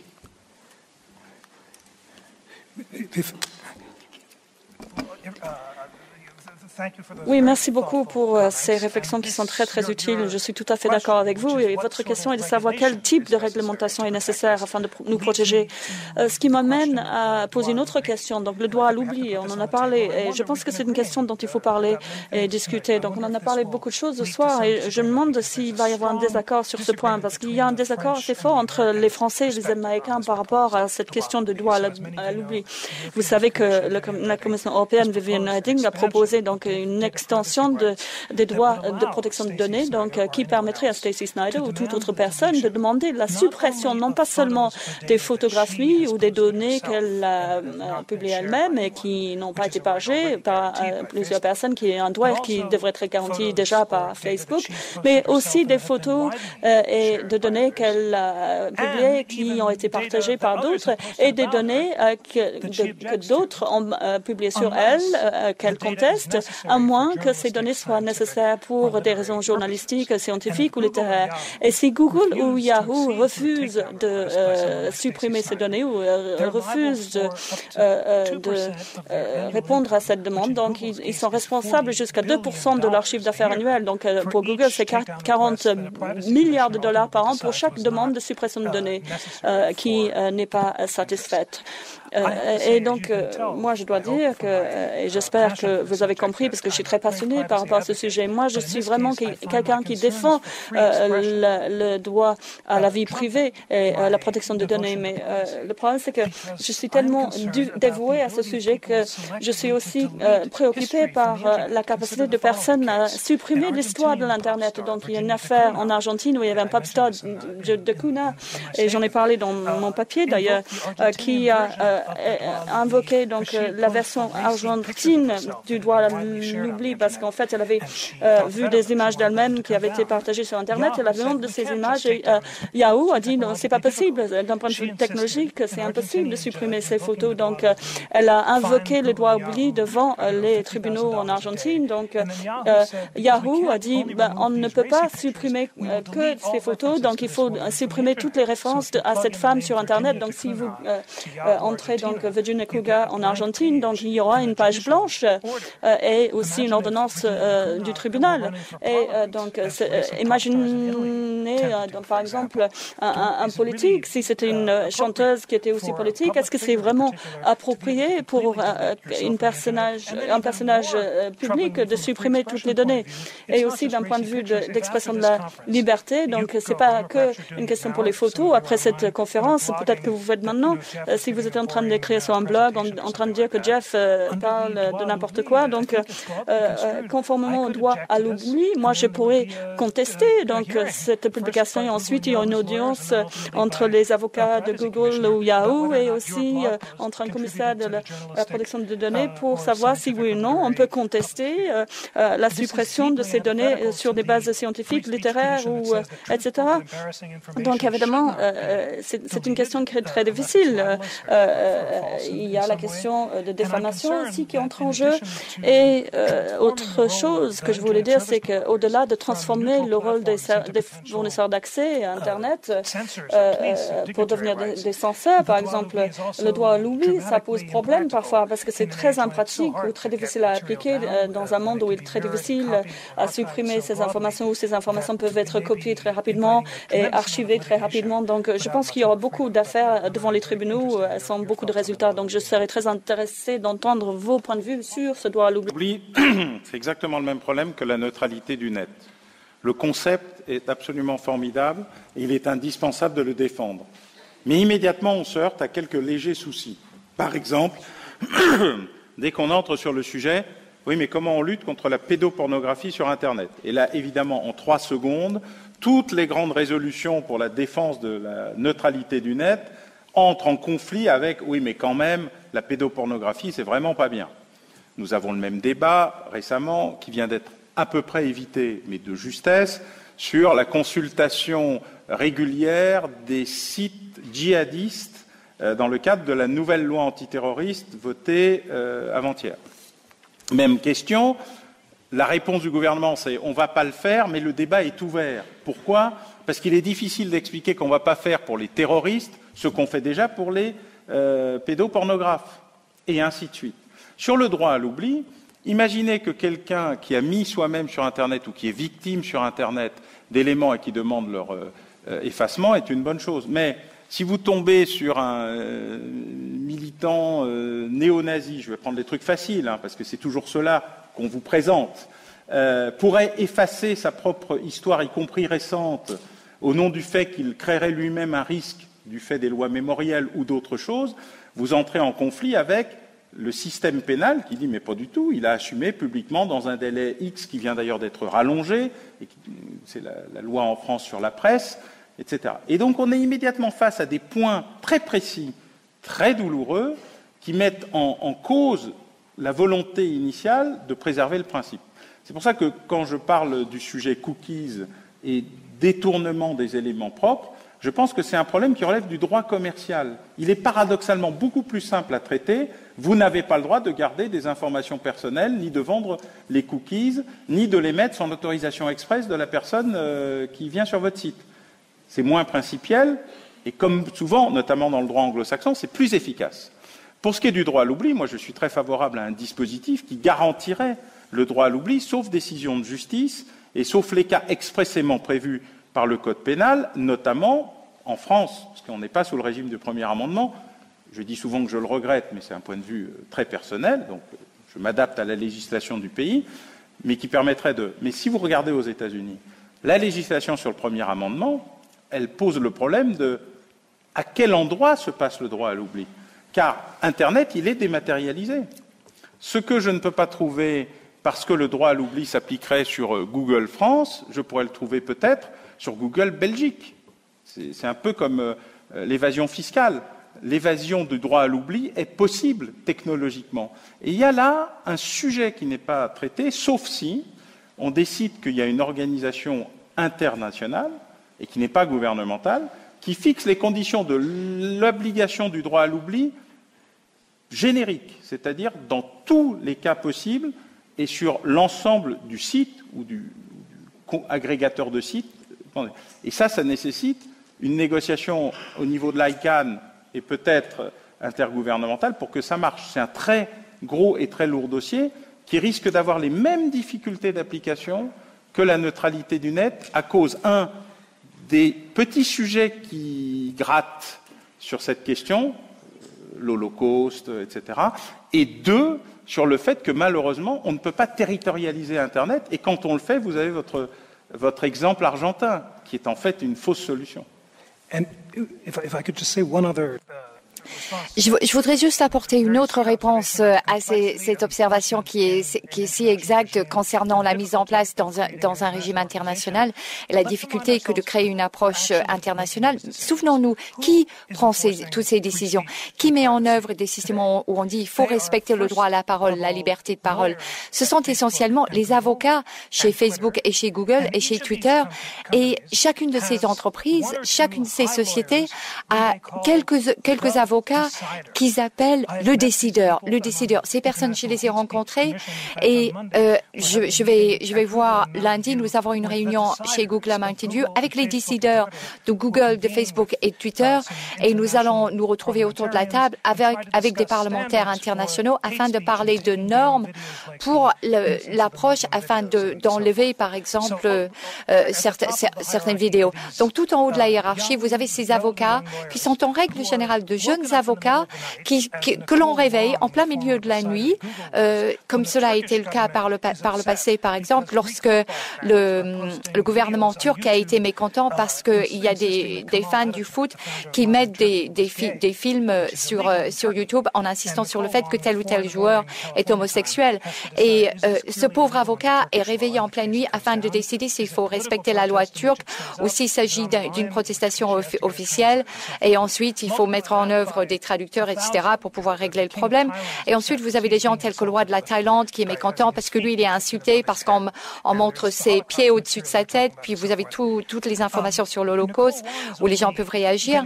Et ceux qui répondent véritablement, qui mettent en place ces décisions quant à la liberté, ce ne sont pas les régulateurs quant à la vie privée ou des juges, ce sont des gamins, entre guillemets, de 22 ans qui portent en règle générale pas des Birkenstock, mais des chaussures de plage en plastique, qui portent des shorts et des t-shirts et qui travaillent à San Bernardino, près de l'aéroport de San Francisco. Donc moi, je m'y suis rendue et on m'a dit qu'il fallait chercher le bureau où il y avait ces répondants, toutes les personnes qui étaient là en train d'utiliser des ordinateurs, en train de répondre aux personnes qui leur posaient des questions. Parce que comme vous l'avez dit, nous sommes tous responsables. Chacun d'entre nous à notre niveau, chaque utilisateur est responsable. À nous de savoir identifier les contenus est responsable. Et c'est comme cela que YouTube décide si oui ou non des contenus doivent être enlevés. Donc moi, je suis allée chez YouTube, j'ai cherché ces jeunes qui étaient en t-shirt et short et en chaussures de plage et je savais pas qui étaient les décideurs. Et on m'a dit si, on peut les voir. Ce sont ceux qui ont du porno sur leurs ordinateurs. Donc ce sont ces jeunes avocats-là qui prennent des décisions toutes les secondes à savoir si tel ou tel film porno doit être enlevé. Ça peut être un film contre Mohamed, ça peut être un film contre tel ou tel terroriste. Et petit à petit, ce sont ces décideurs, ces avocats qui prennent les décisions. Vous voyez, ça montre à quel point M. Marty a raison. Il ne s'agit pas uniquement des gouvernements qui prennent ces décisions. Non. Là, il s'agit d'entreprises privées qui appliquent leurs propres normes et standards.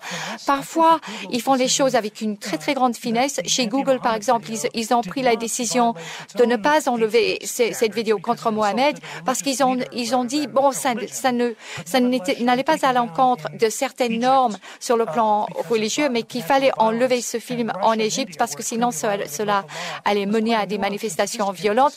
Donc il y a parfois des décisions très, très nuancées, mais en même temps, quand vous le voyez, la complexité est franchement énorme et aucune entité internationale qui est chargée de siéger sur les normes ne saurait prendre la bonne décision dans tous les cas.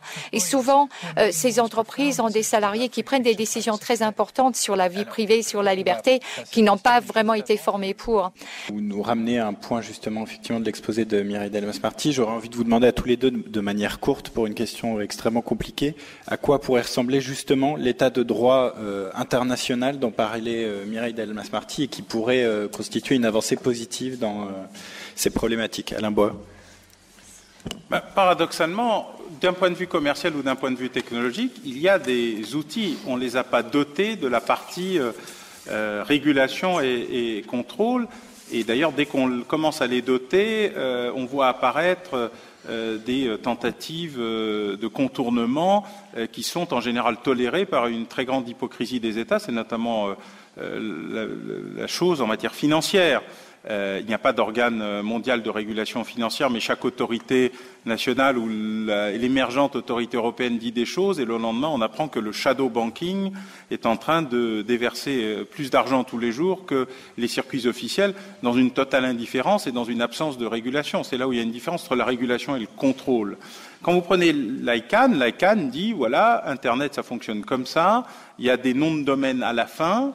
D'ailleurs, pour des raisons commerciales, ils ont décidé un jour que le XXX allait pouvoir arriver et qu'on allait enfin avoir clairement identifié ce qui est un élément commercial important, mais on n'a pas défini les règles de ce qu'était ni la neutralité du net, ni le droit à l'oubli. Or, en matière commerciale, le contrat, quand on n'arrive pas à imposer la loi et qu'on a une difficulté soit territoriale, soit de compatibilité des points de vue, ce qui est le cas pour le premier amendement par exemple, on peut la contourner avec les normes et les obligations. Tout le monde se conforme au fait d'avoir un truc qui s'appelle je ne sais pas quoi, point quelque chose.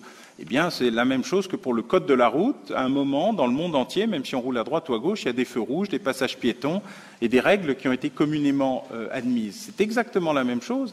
C'est doter les organisations commerciales ou technologiques de la partie qui convient et sous le contrôle d'une autorité soit morale, soit judiciaire, qui elle-même puisse rappeler qu'il y a des règles de base. C'est pour ça qu'il y a des CNIL dans beaucoup de pays, mais pas partout, et ainsi de suite. Donc c'est un processus où on rattrape toujours la technologie et les évolutions. Le problème, c'est que comme ça va de plus en plus vite, le retard qui est pris est de plus en plus grand. Mais c'est parfaitement possible, c'est parfaitement faisable, et d'ailleurs en réalité la plupart des gouvernements y sont plutôt attachés, même s'ils ont un peu de mal à exprimer ça dans la relation compliquée qu'ils ont avec leur secteur économique ou financier ou les enjeux monétaires qui sont là. Quand on sait que le gouvernement britannique ou le gouvernement français ou les autres viennent de se rendre compte de la fraude fiscale gigantesque commise au nom de la déterritorialisation par un certain nombre de grands acteurs de l'Internet et qu'il leur a fallu à peu près 10 ou 20 ans pour comprendre ce que ça représentait en matière de contournement de la législation fiscale, avec la complicité de certains pays de l'Union européenne eux-mêmes, qui ne sont pas toujours connus comme des paradis fiscaux, je parle de l'Irlande et des Pays-Bas, eh bien on peut s'interroger sur la volonté, c'est-à-dire qu'il faut sortir aussi de l'hypocrisie. La main sur le cœur, les gouvernements français et autres, quand une banque a un site offshore n'a qu'une seule utilité, détourner de l'argent, ne pas payer l'impôt et permettre, par l'optimisation fiscale, qui est le joli nom donné à fraude fiscale, le passage de tout. La rétrocommission, la corruption, le blanchiment, un peu l'argent du terrorisme, parce que c'est malencontreusement ou heureusement ce qui coûte le moins cher, etc. Mais on le sait. Donc soit on décide unilatéralement une bonne fois pour toutes de traiter de la question, mais pas en faisant semblant, soit on ne la traite pas. Mais on a tous les moyens de la traiter, y compris sur les deux questions principales qui ont été évoquées, c'est-à-dire la neutralité du net intelligente, c'est-à-dire limitée aux principes fondamentaux de la loi, et le droit à l'oubli. Jeffrey Rosen, vous pensez qu'on peut aboutir à ça, étant donné les différences entre notamment les standards américains et les standards européens, et je ne parle même pas des différences d'ailleurs entre les pays européens eux-mêmes?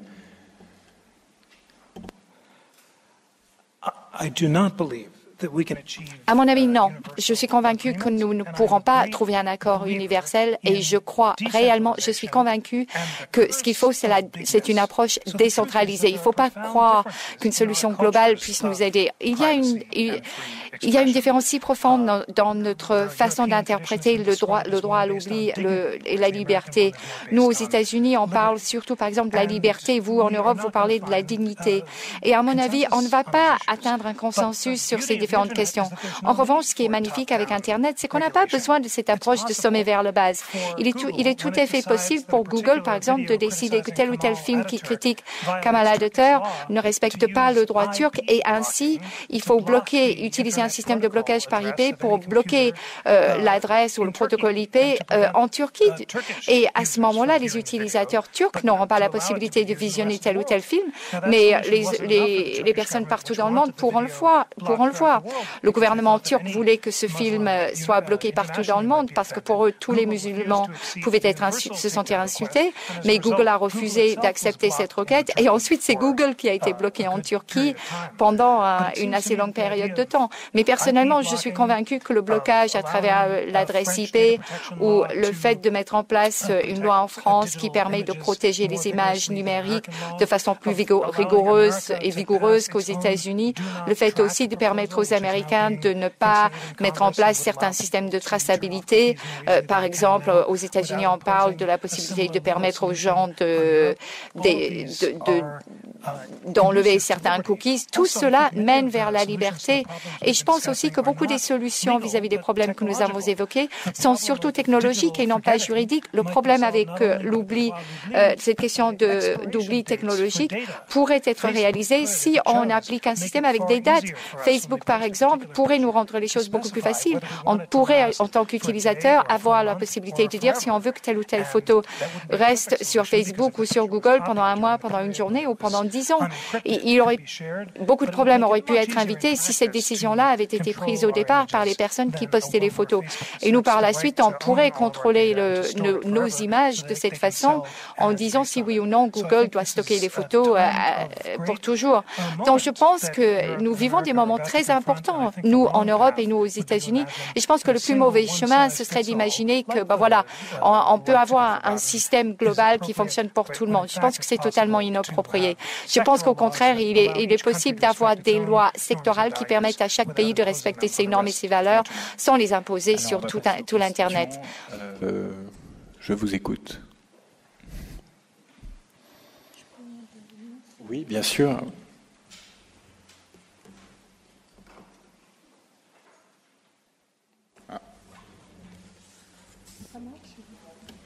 Voilà, merci. Oui, je voulais intervenir sur la table ronde pour avoir une première réaction. J'ai trouvé le débat très intéressant, mais je suis un peu étonnée que le mot liberté ait été essentiellement traité à travers la vie privée.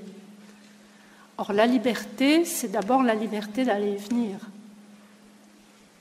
Le problème des enfermements préventifs, le problème de Guantanamo, les problèmes pénitentiaires qui sont très bien soulevés et expliqués par le rapport du contrôleur général des lieux de détention, des lieux de privation de liberté. Et là, vous n'en avez parlé ni l'un ni l'autre. Alors, j'aimerais avoir vos sentiments à l'un et à l'autre sur ce problème de la liberté d'aller et venir, parce que la vie privée, c'est important, mais toutes ces technologies ne sont pas seulement des atteintes à la vie privée, ça peut être des moyens de de prendre des décisions d'incarcération, d'enfermement, ou préventifs ou réactionnels. Et quel est votre sentiment à l'un et à l'autre sur la relation sécurité et liberté au sens de liberté d'aller et venir?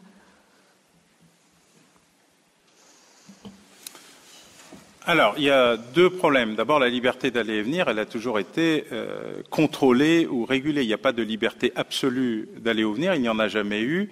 Il y a toujours eu des règles qui se sont appliquées, que ces règles soient locales, tribales, étatiques ou pénales. Comme je le rappelais tout à l'heure en lisant la Déclaration des droits, en tout cas des extraits, il y a des limites qui sont fixées par quelque chose de sacré, en tout cas dans la vision des rédacteur de la déclaration, c'est la loi avec un L majuscule. Deuxièmement, dans les difficultés qui existent, il y a ce que la loi crée comme condition, et puis il y a ce qui est une entrée illégale, illicite, involontaire, en tout cas involontaire au sens de sans avoir prévenu préalablement, c'est-à-dire ce que Jeffrey Rosen rappelait sur la reconstitution de 6 mois de la vie d'un parlementaire allemand, uniquement en récupérant les données qui traînaient sur Internet et qu'à aucun moment il n'avait spécifiquement ou volontairement autorisé. Quand on envoie quelqu'un en détention, on l'envoie en détention. Je parle là pour la partie pour des faits qu'il a commis ou qu'il aurait commis et qui ont été déterminés comme tels par l'appareil judiciaire. Le vrai débat, il est sur la dangerosité, c'est-à-dire l'apparition dans le débat public de l'idée que quelqu'un qui n'a encore rien fait ou qui a fait déjà quelque chose pourrait le refaire, c'est-à-dire la réitérance ou la récidive légale. Le débat tel qu'il s'est présenté en France, mais pas seulement, puisque les règles actuarielles visant à prévoir ou à prédire la dangerosité sont des règles canadiennes et elles sont basées sur le fonctionnement du système des assurances. Elles indiqueraient qu'il y a des conditions dans lesquelles on pourrait estimer que quelqu'un pourrait refaire la même chose. Toutes les analyses, toutes les séries qui ont été étudiées donnent un résultat assez fascinant qui est 50-50. C'est vrai à 50%, c'est faux à 50%, et exactement le même résultat à l'envers, c'est-à-dire que des gens qui ont coché toutes les cases recommencent à 50%, des gens qui ont coché aucune case le font à 50%. Parmi ceux qui sont interpellés, arrêtés et ultérieurement condamnés.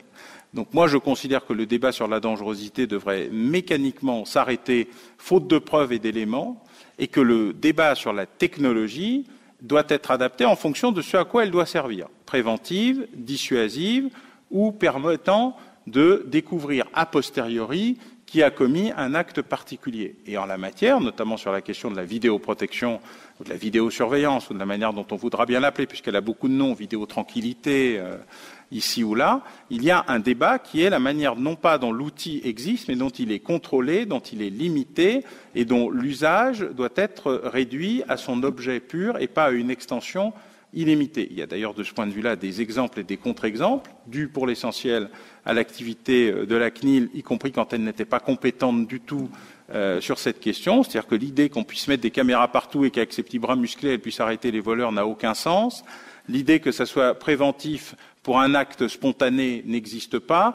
L'idée que ça ait un effet pour un acte prémédité est une réalité physique reconnue par les criminels eux-mêmes.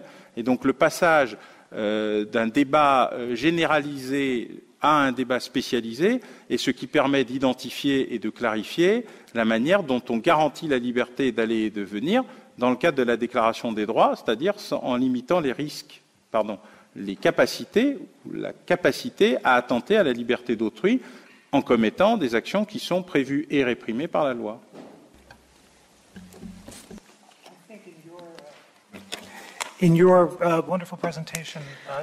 Dans votre présentation formidable, vous avez bien transposé donc la montée de cet état de surveillance basé sur ces principes de détention préventive. Et vous avez également identifié donc une source de cette montée en puissance. Et vous avez dit qu'il y a une réticence de la part de la société de prendre en compte la proportionnalité ou les principes de proportionnalité, par exemple la vraisemblance de commission de crime, aussi les différents indicateurs de tolérance et aussi la gravité du crime. Et évidemment, le résultat, c'est peut-être une détention pour une période non définie pour ces crimes. Et évidemment, ceci va à l'encontre de nos valeurs. Donc, depuis le 11 septembre aux États-Unis, nous avons fait la même chose. Notre Cour suprême a été très réticente à considérer les valeurs telles que la proportionnalité, telles que la nature invasive du crime qui fait l'objet de surveillance et aussi par rapport à l'inefficacité des technologies qui sont utilisées pour cette surveillance. Et du coup, il y a eu des arrêts récents de la Cour aux États-Unis. Merci Alain. Donc vous exercez votre droit à l'oubli là en partant. Donc merci. Il y a eu des arrêts de la Cour suprême récemment. Par exemple, une femme d'une fille peut être, la mère d'une fille peut être arrêtée parce que la fille ne portait pas une ceinture de sécurité. Et aussi, il y avait un autre arrêt qui disait que quelqu'un qui était en excès de vitesse pouvait être mis à nu pour être fouillé. Donc, pour ces petits délits, on peut aussi détenir des personnes et aussi priver ces personnes de leur liberté. Et donc, je voulais essayer d'établir un lien avec la technologie et ses droits à la liberté d'aller à venir, parce que je pense que ma présentation a démontré qu'il y a quand même une menace vis-à-vis de cette liberté d'aller à venir, parce que les individus, aussi les États peuvent aller en ligne pour tracer nos mouvements, donc c'est un état de police qui va nous empêcher, nous entraver, on va être moins spontané, on va être moins libre, c'est comme l'Union soviétique, même si c'est le petit frère et non pas le grand frère qui nous surveille. Et je sais qu'en droit américain, donc il n'y a pas de décision prise sur cette question. Il y avait une décision très importante l'année dernière qui disait que la police ne pouvait pas donner un GPS, donc mettre un GPS sur la voiture d'un suspect. Mais la décision était très intéressante parce que le juge a dit que il fallait donc attacher ne pas attacher ce GPS de manière physique. Donc le problème, c'est que nous ne portons pas forcément des GPS de manière physique. On a des GPS dans nos téléphones portables. Il suffit de consulter les opérateurs de téléphonie pour retracer les pas de ces gens. Et donc je pense qu'il faut une reconnaissance par rapport au droit à la vie privée dans la sphère publique, donc qui reconnaîtrait que nous avons des attentes vis-à-vis de ce droit à la vie privée pour tous nos mouvements. Donc si on est surveillé donc 24 heures par jour pendant un mois, évidemment on peut trouver beaucoup d'informations sur nous-mêmes, sur notre activité politique, les bars qu'on fréquente, les amis avec lesquels on passe du temps. Donc cette information est tellement importante que ce n'est pas du tout cohérente avec les valeurs d'une société libre. Donc je pense que le droit à la liberté d'aller et venir auquel vous avez attiré notre attention, donc c'est quelque chose qui doit être protégé et donc l'État doit limiter donc le droit à la détention. Donc il faut limiter le temps ou la durée pendant laquelle on peut détenir une personne et il faut une société de surveillance qui est beaucoup plus transparente. Alors, effectivement, là, on est revenu peut-être plus sur le... Oui. Comment faire avec Guantanamo? Eh bien, c'est une question. Je ne veux pas défendre le président Obama. Il a essayé, il a tenté de le fermer, mais le problème, c'est que le Congrès l'a contré.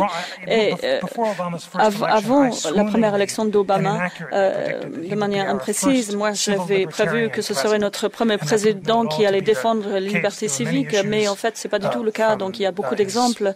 Il a abandonné par rapport au Guantanamo aussi. Il a refusé de reconnaître donc toute possibilité d'attendre le droit à la vie privée en matière de traçage et de suivi ou de suivi GPS par exemple, mais il a tenté, le Congrès l'a refusé, donc il n'avait pas la volonté politique, il n'y avait pas de soutien politique malheureusement, donc c'est la réalité très triste de notre politique américaine.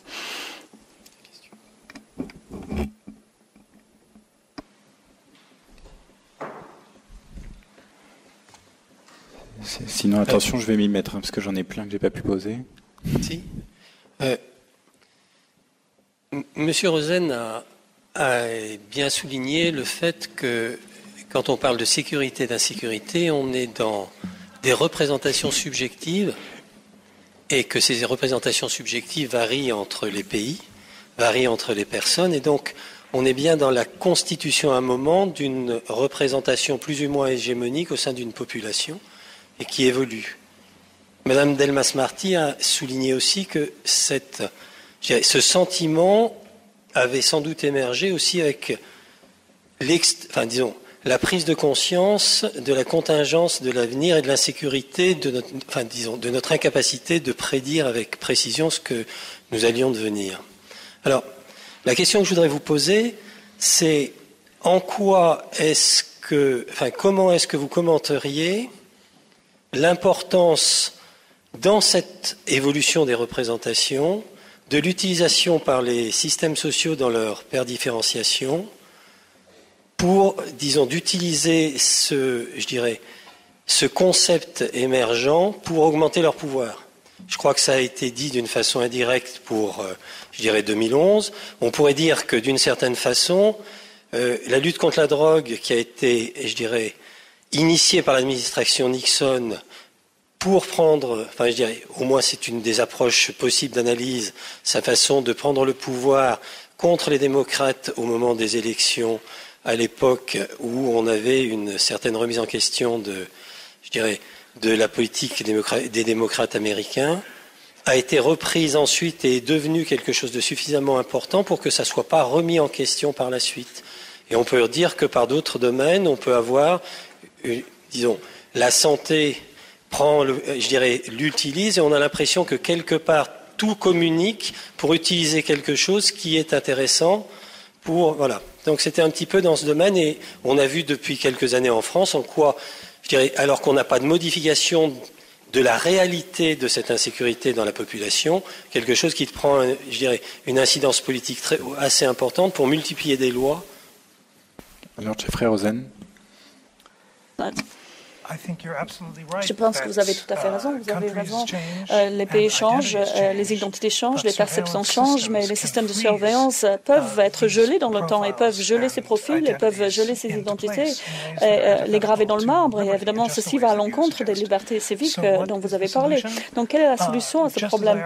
Évidemment, moi, j'ai avancé des arguments contre la centralisation des lois et j'ai argué pour la décentralisation. Donc, je pense que c'est un argument contre la centralisation des technologies. Donc, au bout du compte, vous savez qu'il y a des sociétés privées telles que Google et Facebook qui doivent prendre des décisions par rapport à s'ils vont céder à des mondes pour installer des caméras partout et pour aussi afficher ces images en ligne. Pour l'instant, Google est assez éthique parce que les gens qui prennent les décisions chez Google pensent que c'est une mauvaise chose que de publier ces images sur Internet et d'archiver ces images sur Internet, parce qu'on sait très bien qu'une fois ces images sur Internet, c'est très difficile de les supprimer. Mais en fait, on fait confiance aux directeurs de ces entreprises et il faut confiance vis-à-vis de ces entreprises. Donc, est-ce qu'il faut des lois pour empêcher cette centralisation des données et qui permettent uniquement l'utilisation de ces caméras en cas d'urgence? Ça aussi, c'est un choix dangereux parce que le Royaume-Uni a installé beaucoup de caméras au nom de la lutte contre le terrorisme, mais le Royaume-Uni a tout de suite commencé à utiliser ces caméras pour, par exemple, des petits délits ou des délits mineurs, par exemple pour les gens qui ne payent pas le péage urbain à Londres. Et je pense que c'est une décision qui est très difficile, mais il faut soit résister à l'utilisation de cette technologie, mais il y a une pression commerciale qui est énorme pour la centralisation de toutes ces technologies. Donc c'est très difficile de résister. Oui, je crois que dans les représentations que nous faisons de la sécurité et de l'insécurité, il faut éviter les amalgames, c'est-à-dire il faut éviter l'amalgame entre le petit délinquant et la criminalité organisée. Alors là, il se trouve que je reviens du Mexique où il y a de gros problèmes avec la drogue, précisément. Et nous avons une discussion très intéressante pour savoir si, dans le cas les cas les plus graves en matière de drogue ne sont pas assimilables à de véritables agressions au sens du droit international qui, jusqu'à présent, réserve le concept d'agression à des États. Est-ce qu'il ne serait pas possible d'imaginer une compétence de la Cour pénale internationale pour juger les agressions quand elles sont commises par des organisations criminelles? Là, on est dans un tout autre domaine. Et je crois que ce qui est important, c'est de faire la distinction, de ne pas faire l'amalgame. Le risque étant que sinon la peur envahit, c'est ce que j'ai essayé de démontrer en parlant des sociétés de la peur. Il y a une sorte de porosité. Je disais que la peur se propage comme un incendie ou comme une inondation. Et ça, c'est le risque de voir nos sociétés se transformer en société de la peur, donc en société de surveillance. Ne nions pas l'insécurité là où elle existe et luttons contre cette insécurité en nous donnant les moyens, par exemple ce crime d'agression étendu à des acteurs privés, mais ne confondons pas tout et travaillons également à distinguer ce que j'ai appelé la vraisemblance, la gravité objective du risque, et la tolérance, la gravité subjective. N'oublions jamais que le risque zéro n'existant pas, il faut réfléchir à la fois sur les facteurs de risque et sur les éléments de tolérance. Sinon, on va vers des sociétés de la peur, des sociétés de l'exclusion et pas des sociétés de la solidarité. Comme on a commencé 10 minutes en retard, est-ce que j'ai le droit de déborder un peu? Oui. Ouais. Une autre question?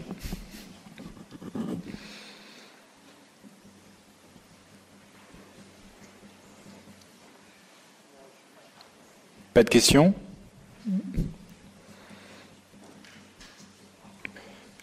Bon, je voudrais juste finir sur une question. Est-ce que, au fond, qui rassemble un peu tout ce qu'on a fait ce soir à ce moment-là, est-ce qu'au fond, le principe de précaution qui a été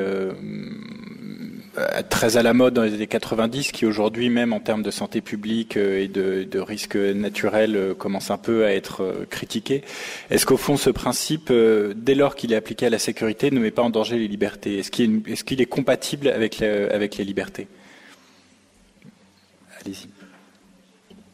D'abord, je crois qu'on ne peut pas transposer le principe de précaution des risques naturels et technologiques aux risques humains. L'être humain a une part d'indétermination qui fait précisément l'humanité de l'homme. Et transposer le principe de précaution me paraît très dangereux. Alors ça, c'est le premier point. D'autre part, face à ces risques, qu'ils soient humains ou naturels, je crois qu'il faut essayer de mesurer les responsabilités en fonction des deux séries d'indicateurs que j'ai évoqués. Il ne faut pas confondre la vraisemblance du risque et l'acceptabilité. Vous savez que tout récemment, on a condamné des sismologues italiens à la suite de tremblements de terre qu'ils n'avaient pas su prévoir, ou tout au moins pour lesquels ils avaient rassuré la population. Mais est-ce que c'est aux scientifiques qu'il revient de rassurer la population? Je ne crois pas. Je crois qu'il y a un mélange des genres.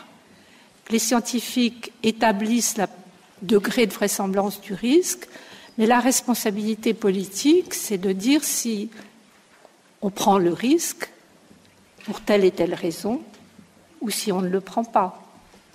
Et là, il y a un amalgame qui me paraît très dangereux dans tous les domaines que nous avons évoqués. Alors, il y a, je pense, un travail qui n'est pas un travail technologique, qui est un travail de réflexion quasiment philosophique sur l'attitude face au risque, car après tout, la vie est un risque.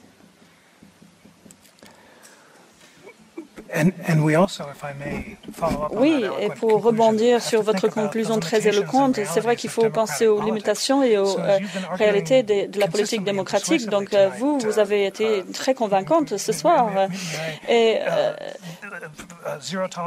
donc, vous avez dit que tolérance zéro n'existe pas, donc elle n'est pas cohérente avec les valeurs de la liberté. Donc, il faut essayer de calculer les risques, la vraisemblance du risque et l'indicateur de tolérance, l'acceptabilité aussi. Mais le problème, c'est que les politiques, pour le meilleur ou pour le pire, pensent qu'ils doivent répondre à la demande du public parce que le public a tendance à surestimer les dangers ou les risques.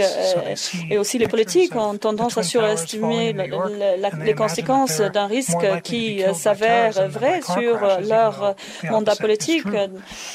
Donc, le résultat, c'est que les politiques ne peuvent pas réfléchir de façon philosophique à ces risques. Il y a des solutions à toutes les problématiques dont on a parlé ce soir. Les Allemands, par exemple, avant le 11 septembre, avaient une vision très ferme, très claire de ce principe de proportionnalité dont vous avez parlé aussi. Les Allemands avaient donné à leur service de renseignement la possibilité de rechercher des éléments de preuve pour des crimes graves sans être soupçonnés. Donc, si, par exemple, ces services étaient utilisés pour des délits mineurs ou des délits qui concernaient la vie privée, ces éléments de preuve n'étaient pas recevables devant un tribunal pour d'autres faits. Et je viens d'apprendre que ce principe s'érode et maintenant les services de renseignement, à l'instar qu'aux États-Unis, peuvent saisir tout document et peuvent utiliser des éléments basés sur des délits mineurs devant les tribunaux. Donc les politiques essaient de défendre ces contrôles, essaient de défendre l'utilisation de ces données pour défendre leur leadership, mais le problème c'est que c'est très dangereux et l'on a vu les conséquences de ce danger. Donc moi, pour conclure, je ne voudrais pas être trop pessimiste, mais je voudrais tempérer un peu ce pessimisme en étant un petit peu plus optimiste. Il est possible de faire des choix. Donc, les machines ont une tâche par rapport aux machines qui montrent le corps humain. Donc, il est possible de faire des choix. Et il est possible de préserver la liberté dans l'ère de la technologie, mais il faut une volonté politique pour ce faire. Et c'est pour cela qu'au bout du compte, que les tribunaux ne peuvent pas nous sauver, les politiques ne peuvent pas nous sauver pour protéger la vie privée. En fait, ça dépend beaucoup de l'activisme et du militantisme des citoyens tels que nous-mêmes. Merci beaucoup et je vous souhaite une bonne soirée.